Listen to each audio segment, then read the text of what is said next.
Een pittige wien, maar verder goede omstandigheden voor een fietstocht van 234 kilometer. Van de morgen zetten 15.000 fietsers uiteen voor de 105e editie van de Fietsolversterrentocht. Commissaris van de Koning Arno Brok joeg het startschot en verslagjouwer Andor Faber weer erbij en maken de volgende bijdrage. Zijn we wakker?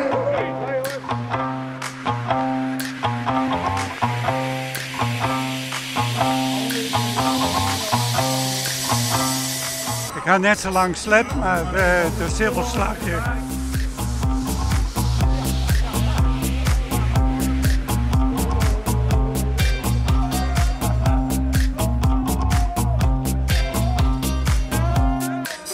Dit wordt de 37e keer op de transportfiets. De 37e keer? Ja, de 37e keer ga ik hem uitfietsen. Ik dacht vanmorgen op tijd eruit, dan sta ik een keer vooraan. En helemaal na zo'n training, dus ik ben er klaar voor.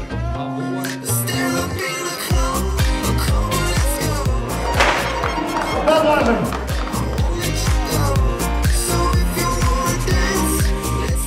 Ik ga hem 4 keer jetten die en dat weer pas mijn 65ste ermee begonnen om deze rit te maken. Ik heb de hele dag willen.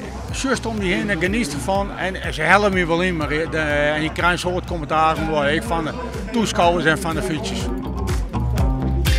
En ik plezier toejuichingen, lekker zo zitten.